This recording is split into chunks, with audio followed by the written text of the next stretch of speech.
Welcome back mga kalapatids. So for today's video, magkakarga tayo ng mga wires natin. So 12 laps nga namin sa Hastings. So bali dapat ang race namin ay ngayon, Sabado. So in-adjust nga ng Monday mga kalapatids. So dapat ang kargahan namin nung Webes. Kaso maulan yung panahon dun sa pagbibitawan sa Hastings. So 569 kilometers ngayon mga kalapatids. Masama nga ang panahon ng Sabado at Linggo. So ang kargahan nga namin in-adjust ngayong Sabado. Tapos ang release mga kalapatids ay Monday. So yung ikakarga nga natin ay 12. So yung 1098 nga natin ay nakabalik mga kalapatids after 12 days. Eto. So nawala nga to nung Wairoha nung November 11. So dumating siya nung Miyerkules lang. After 12 days, ayan, nakabalik si 1098 natin. So, hindi nga natin ito ikakarga. So, next week nga, doon lang natin siya ikakarga. Pati yung mga warriors na makakabalik sa atin. Dahil nga next week ay 160 kilometers kay Kura. After nun, yun na yung big race namin na 815 kilometers sa Escape. Tapos sa Gisborne na 710 kilometers. Tapos isa pa yung Hastings ulit. So sa December 9 nga, bali 3 race namin. Sabay-sabay yun. Escape, Gisborne, tsaka Hastings. So pipili tayo ng ikakarga lahat doon. Siguro sa Hastings mga 2 ibon. Tapos sa Gisborne 2 or 3 din. Tapos doon natin isasagad lahat ng ibon natin sa Escape mga kalapatids. Sa 815 kilometers. So yung ibon nga natin dito ay 5 yung late breed ko. So hahatiin natin yon. Doon natin ikakarga yon sa Escape at sa Gisborne. So yung abangan nga natin ay sa Monday. So may trabaho tayo mga kalapatids. So titingnan na lang natin sa CCTV kung sino yung first dropper natin mula sa 569 kilometers. So yung hindi lang natin ikakarga dito si 1098. Ayan mga kalapatids. Akala ko hindi na makakabalik tong 1098 natin. So siguro nag-recovery lang to doon sa part ng pinagbitawan or naikot niya na yung Auckland. So nung naka-recover na siya, saka pa lang siguro siya nakatawid ng dagat at nakauwi mga kalapatids. So karga muna tayo mga kalapatids.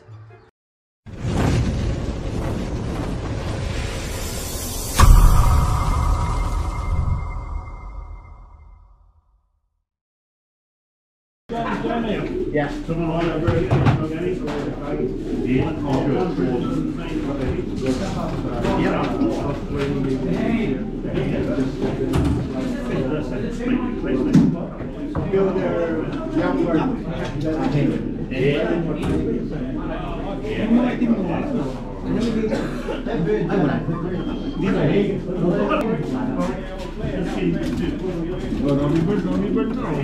Vente na kagad oh. Para ba lang pag 2079.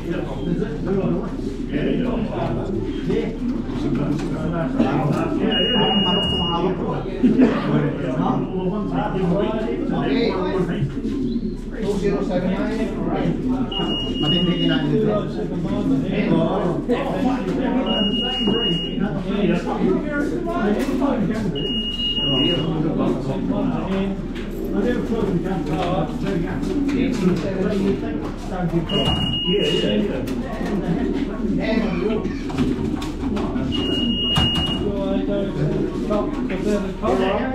Sven, all of them. Yeah.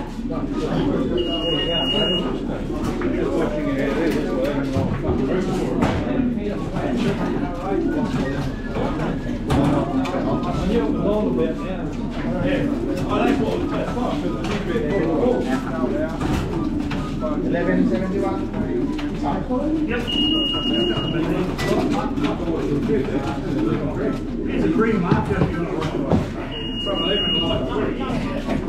Yeah. No, good. Yeah.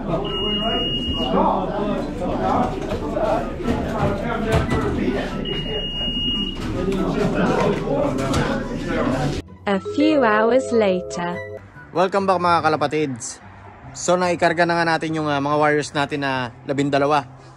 So Monday nga ang release nun mga kalapatids. So 2 gabi sila sa truck. So Sabado nga ngayon. So palipad tayo ng mga young bird natin. So yung 4 nga na nasa labas yan yung pinalipad natin kaninang tanghali. Tapos yung ibang young bird natin pinalipad natin kaninang umaga. Ayun, nasa loob na. Ito yung second batch. Ayan, nasa labas pa yung 4.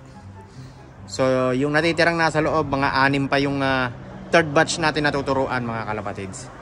So palipad muna tayo ng YB natin. Siguro masa 10 to o 12 yung papalipirin natin ngayon.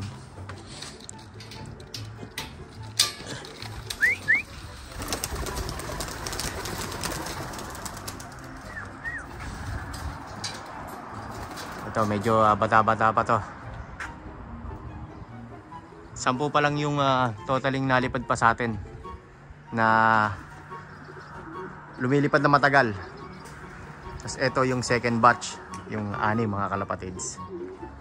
Ayun. Yan, 10 yan. Sarado muna natin.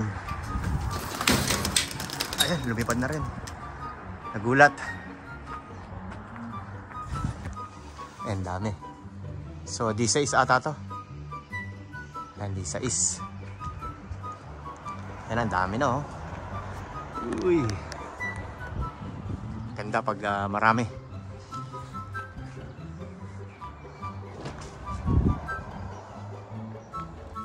Ayan yung mga YB natin, mga kalapatids. Watak-watak pa yung iba. Ayan, di pa marunong sumabay.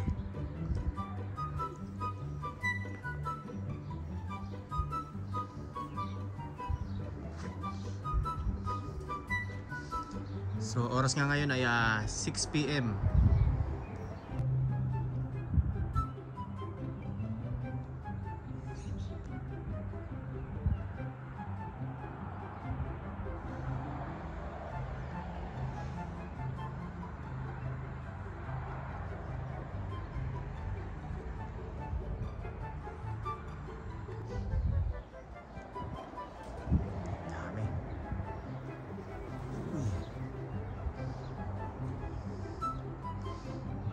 Tawagin natin mga kalapatids.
The next day. Good morning mga kalapatids. For today's video ay race natin ngayon. So darating yung mga warriors natin. So nirelease nga yung Ibons 6 AM ng umaga. So Monday nga ngayon. So hinamper nga yung mga warriors natin nung Sabado. So ayan yung panahon. So tahimik nga yung hangin dito. So maganda nga yung panahon dito mga kalapatids. Tsaka yung pinagbitawan ng warriors natin. Siguro dati nga ng warriors natin mga 1:30. So may pasok nga tayo. So niready natin yung electrolyte natin mga kalapatids para sa warriors natin. Ayan. Sana maganda pa uwian natin mga kalapatids.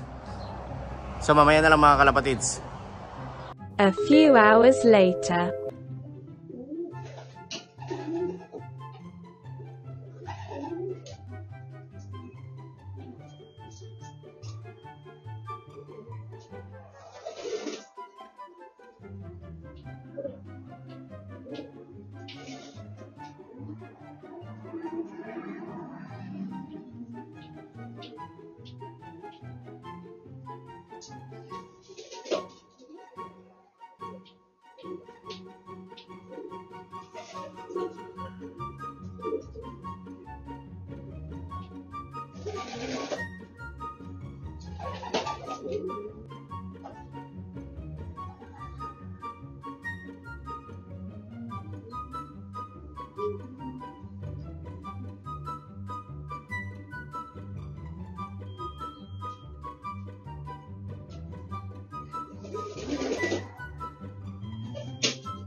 So mga kalapatids, nandito na tayo sa bahay.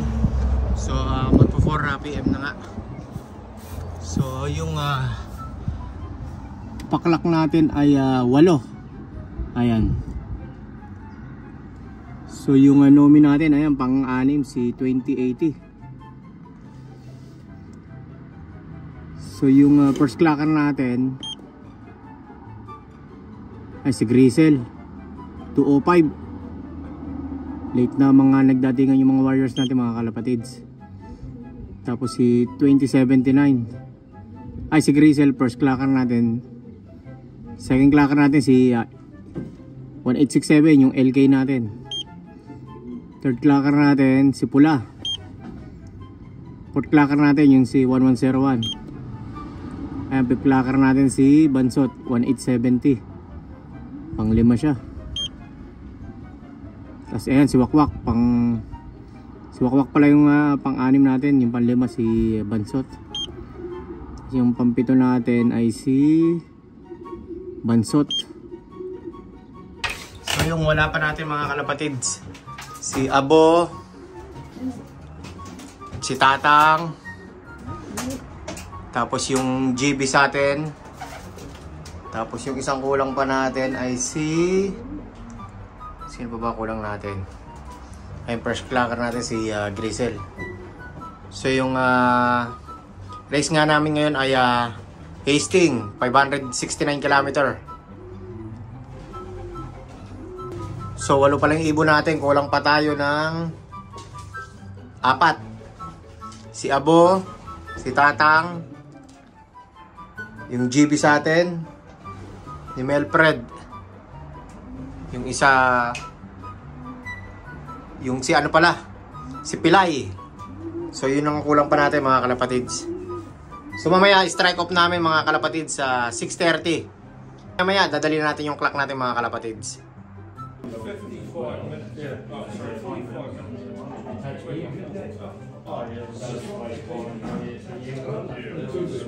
Sino mga kalapatids ni Team Card 1334. Bilis ng ibon niya. So siguro yung sa atin nasa 1240. 205 na yung paklak natin.